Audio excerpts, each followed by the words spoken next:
Welcome to Save As Ability, a podcast to educate and inform you about disability employment issues. My name is David D'Arcangelo, and I'm your disability policy expert. A brief overview of the 6 prevalence types of disability. That's what we're talking about today on Save As Ability. Welcome back for another episode. David D'Arcangelo here. Hope you're getting a lot out of our episodes. This came in from somebody who was commenting on the What is Disability episode.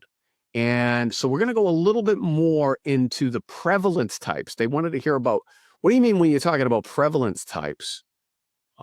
And so that's what we're going to discuss today. So really what we're talking about here is, of course, there's not just 6 types of disability, right? There's an endless amount. There's a non-exhaustive list. You know, show me 1 million people with disabilities and I'll show you 1 million separate instances of how disability is personified.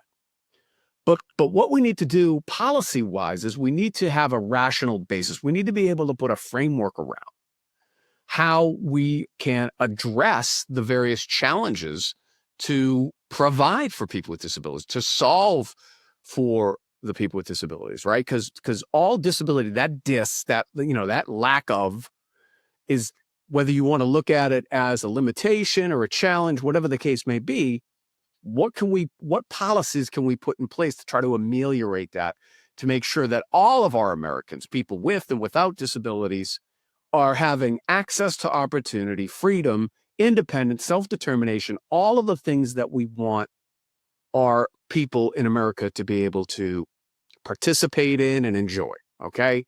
That's the goal here. So what are we trying to do? We're trying to really put frameworks in place to be able to provide accommodations and modification to be able to assist people with disabilities, all right?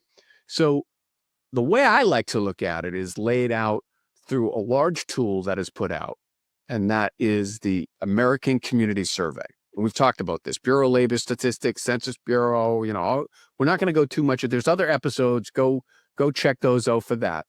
But within the American Community Survey, or what we call the ACS, which is, by the way, like the largest collection of data, not just for people with disabilities, by the way, but all Americans. So we feel really confident in that data because so many different Americans are being surveyed. So there's such a large data set that we really feel good about the manner with which this data is collected and presented. All right. Well, the American Community Survey, or the ACS, they have these disability sections, right? These supplements. And they use 6 different questions. Well, each one of those questions represents what's called like a prevalence type of people with disabilities, okay?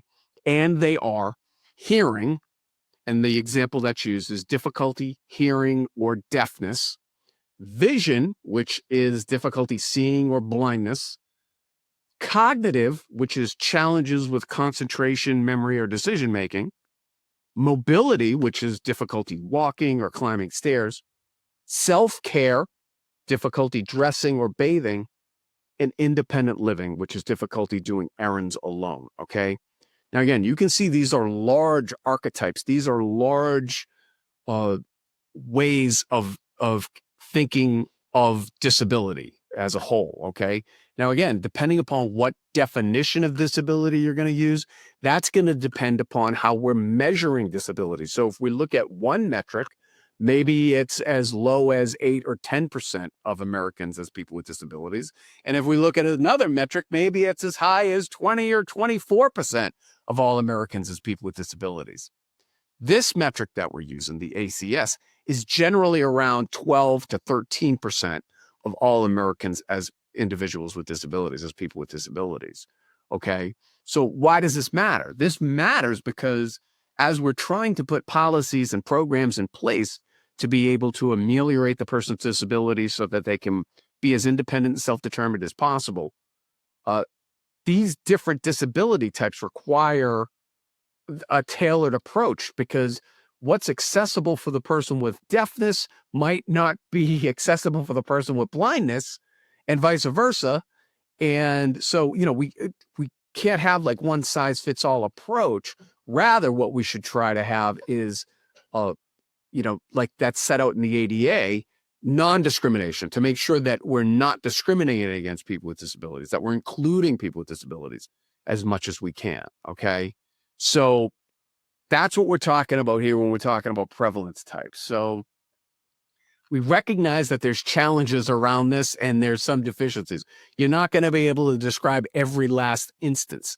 And I don't think that's the goal. I think what you're trying to do when you're setting public policy is, America's a big place with 350 million people, whatever the exact amount is now. That's a lot of individuals.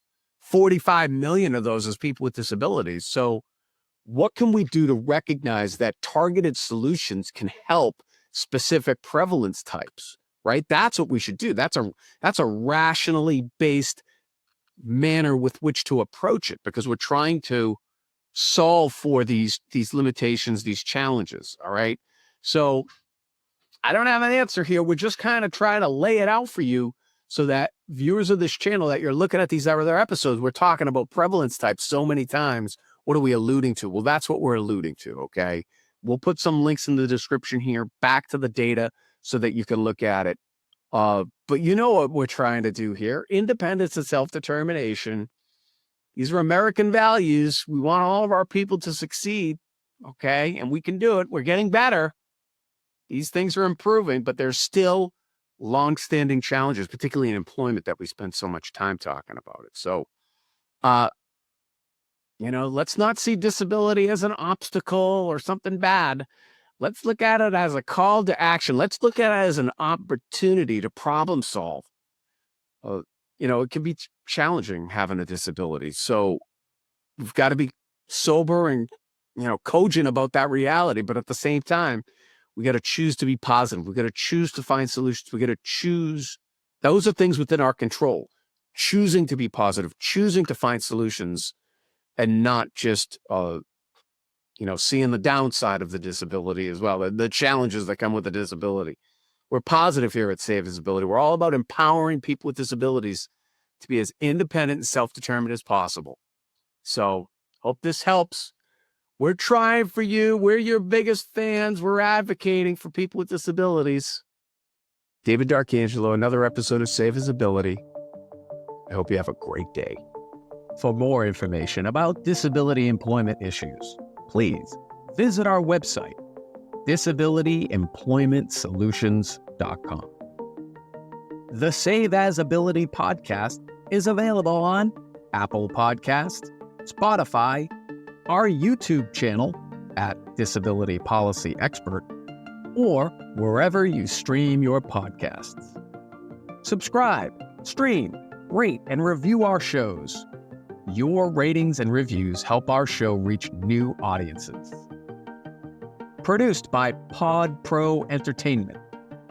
Save As Ability lives within a network of podcasts located at podproentertainment.com.